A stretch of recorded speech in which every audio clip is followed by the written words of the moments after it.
des activités que nous avons menées, avec des résultats quand même qui sont très satisfaisants, comme on le verra certainement lors de cette évaluation de la campagne CPS. Et à ce titre, nous voudrions transmettre nos vifs remerciements à l'USAID qui est vraiment un des partenaires stratégiques qui nous accompagne dans le financement de la plupart de nos activités, mais également l'IRD, mais également l'Université de Thiès, qui nous ont accompagnés d'abord dans le processus de recherche de l'administration de masse de médicaments qui s'est déroulé dans la région de Tambacounda et qui nous a valu des résultats très satisfaisants. Raison pour laquelle nous avons jugé nécessaire de le mettre d'abord dans un district sanitaire, notamment le district sanitaire de Bakel. Les résultats, nous les verrons tout de suite. Et ensuite, nous envisagerons certainement dans la planification pour voir avec les possibilités de financement si on peut l'étendre à d'autres districts sanitaires. Mais au-delà de ces interventions qui sont la CPS et l'administration de masse de médicaments, je voudrais quand même remercier du fond du cœur l'ensemble des acteurs du niveau opérationnel pour tous les efforts qu'ils ne cessent de faire, que ce soit pour l'ensemble des médecins-chefs, des directeurs régionaux de la santé, mais également toutes les équipes cadres de districts sanitaires ici représentées par les médecins-chefs du district, les superviseurs et les autres éléments des districts sanitaires. Mais également remercier Pape Massepa qui est ici présent, remercier tous les acteurs qui ne cessent d'œuvrer pour l'atteinte de l'objectif de l'élimination du paludisme à l'horizon 2030. Vous savez tous que nous sommes confrontés quand même à un défi majeur qui est la rétention des données, qui ne nous permettent pas vraiment d'avoir une visibilité claire de l'évolution de l'incidence du paludisme à travers le pays. Et je pense que les nouvelles autorités prendront des dispositions dans le sens d'appeler au dialogue pour, dans les meilleurs délais possibles, procéder à la levée de la rétention de l'information sanitaire qui est quand même très stratégique pour tous les programmes de ce pays. Je voudrais, au nom de toute l'équipe du PNLP, réitérer encore une fois notre engagement et notre détermination à poursuivre l'ensemble des stratégies à efficacité prouvée, malgré qu'on n'a pas les informations, pour quand même réduire ce fardeau du paludisme à travers les pays. J'ai l'habitude de le dire, rien n'est plus écœurant que pour une maladie qui est prévisible, qui est traitable, qu'on puisse avoir autant de décès. En tout cas, les derniers chiffres dont on dispose montrent qu'environ plus de 400 personnes meurent chaque année du paludisme ici au Sénégal. 400, ils sont répartis de façon inégale à travers le pays, notamment dans la zone sud, comme vous le savez, Kédougou, Kolda, Tamba, mais surtout dans des zones comme Dakar, où le nombre de décès, quand même, malgré qu'il n'y a pas autant de cas que dans la zone sud, nous avons connu au moins 71 décès en 2021. C'est les derniers chiffres dont on dispose. Raison pour laquelle j'exhorte encore une fois les équipes cadres de district, les infirmiers chefs de poste à redoubler d'efforts sur une prise en charge en respectant surtout les directives de prise en charge. Tous les cas de fièvre doivent faire l'objet d'un test de diagnostic rapide à défaut d'une goutte épaisse. Ça, c'est le minimum qu'un agent, quel que soit là où il est, devrait pouvoir faire. Pourquoi j'insiste sur ça? L'audit de décès dans un district que je ne veux pas citer, le décès est parti d'un poste de santé. On n'a pas fait de test d'une fièvre qui a dépassé les 38. Et finalement, il est décédé. Parce qu'un test aurait permis quand même rapidement de réduire ce risque de décès de ce patient. Et donc, c'est une occasion pour moi de réitérer pour cette nouvelle année que l'ensemble des acteurs du système de santé redoublent d'efforts sur la qualité de la prise en charge. Nous avons quand même des protocoles très clairs, très bien définis et que je pense que l'ensemble des participants ici maîtrisent parfaitement. Mais ils sont à des niveaux où la prise en charge ne se fait pas. Ils doivent transmettre l'information et veiller à ce que sur l'ensemble des postes de santé, l'ensemble des acteurs communautaires de prise en charge puissent respecter au moins ces directives. Ça, vraiment, c'est l'une des premières recommandations que je voudrais faire pour 2025. La deuxième recommandation, vous savez que nous recevons énormément de financement de la part de nos partenaires. Il s'agit du Fonds mondial, la Banque islamique de développement et d'autres projets qui se déroulent à travers l'ensemble du territoire national. Le grand défi, c'est l'exécution de ces activités à temps voulu.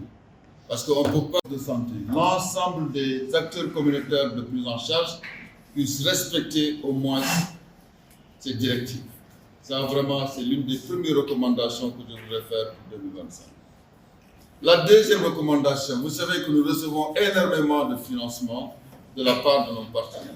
Il s'agit du Fonds mondial, la Banque islamique de développement et d'autres projets qui se déroulent à travers l'ensemble du territoire national.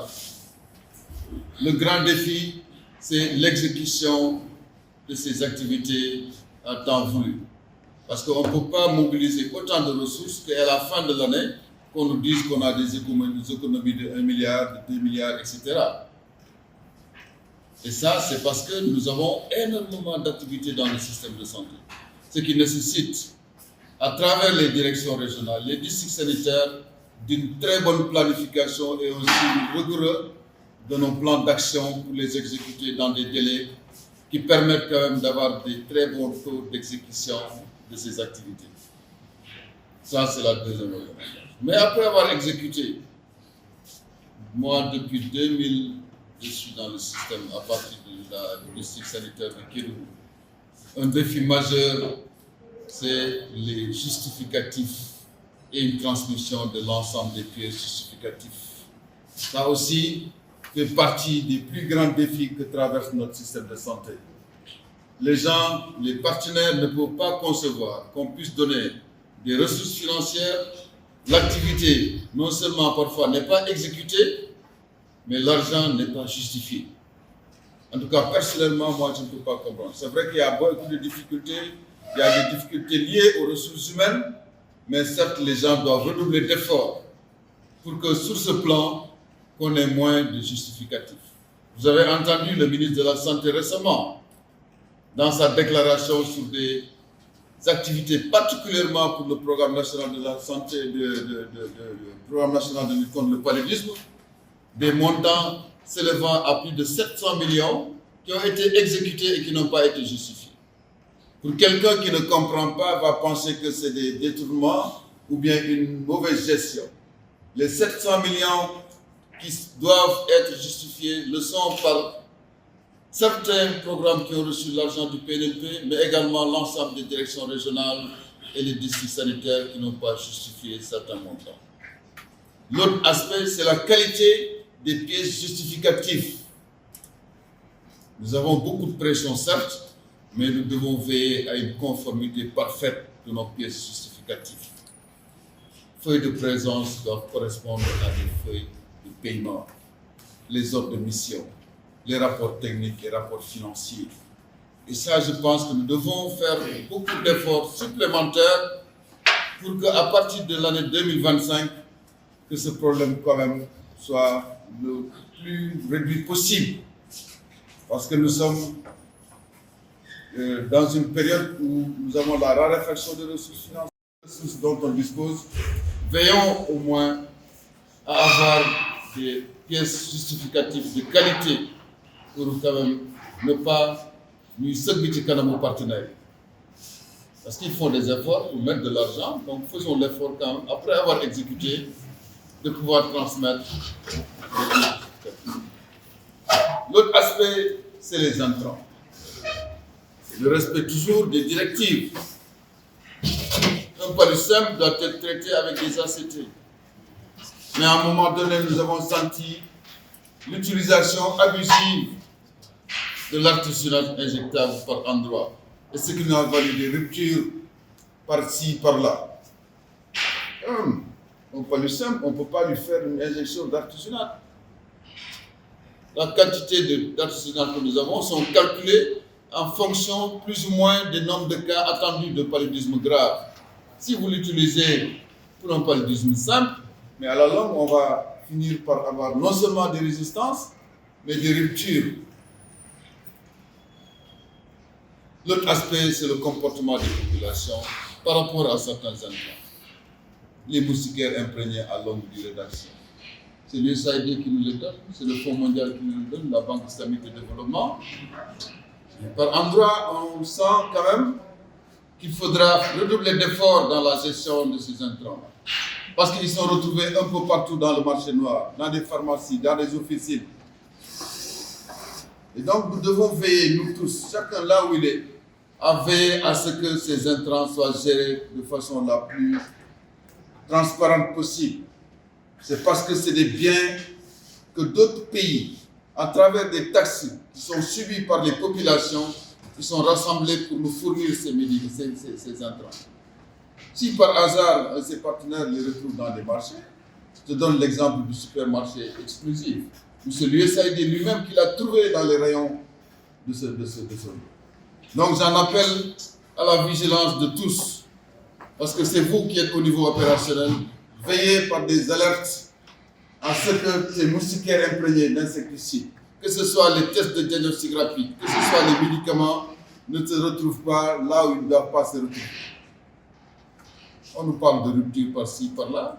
Nous faisons l'effort nécessaire de fournir le maximum d'intrants, de veiller à ce que chaque fois que vous êtes au seuil d'alerte pour la commande, que les gens fassent les commandes, surtout à la veille de la période de forte transmission, que les gens prennent les dispositions pour solliciter le PNLP pour que ces intrants, parce que nous avons suffisamment d'intrants.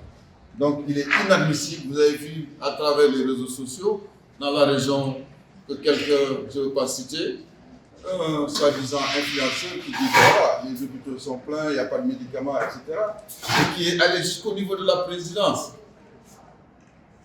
pour mettre la pression sur le ministre de la Santé, qui a mis la pression sur le PNLP pour voir qu'est-ce qu'il en est.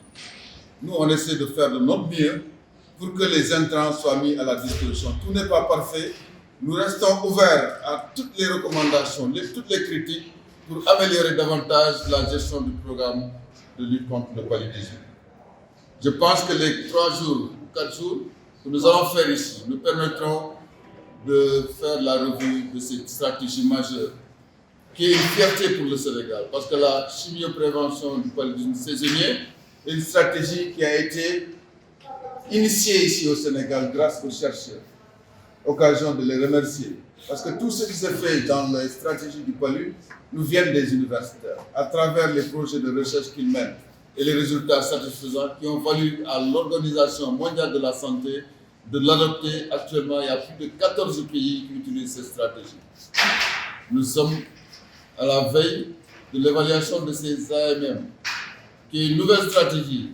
Madame l'a dit tout à l'heure, le Sénégal est l'un des premiers pays à l'introduire comme stratégie dans le cadre de la prévention médicamenteuse. Nous devons donc bien l'étudier, bien le documenter, pour que demain, les stratégies qui seront adoptées par l'Organisation mondiale de la santé puissent faire partie de cette stratégie qui est pilotée au Sénégal, et demain d'autres pays africains pourront en bénéficier. Donc encore une fois, le discours a été long, parce que c'est tout à fait normal. Nous sommes à la veille de l'année. C'est une occasion pour moi de transmettre quand même ces sentiments que nous avons au niveau du PNLP, mais malgré tout, nous tenons à féliciter quand même toutes les équipes de district. Nous savons qu'il y a énormément de difficultés, l'instabilité du personnel, l'éloignement, le manque de logistique, le nombre d'activités que les DRS, les districts sanitaires sont en charge de dérouler, et tout ça va même mériter quand même des félicitations, parce que moi, ayant vécu pendant plus de 20 ans au niveau opérationnel, je sais ce que c'est. Mais n'empêche, nous quand même nous tenons à vous remercier et de transmettre à l'ensemble de vos agents de santé au niveau opérationnel tout le sentiment de satisfaction. Et si on n'a pas les informations, on ne saura pas où mettre les pieds. Donc de temps en temps, nous allons vers la grande campagne de masse pour l'année 2025.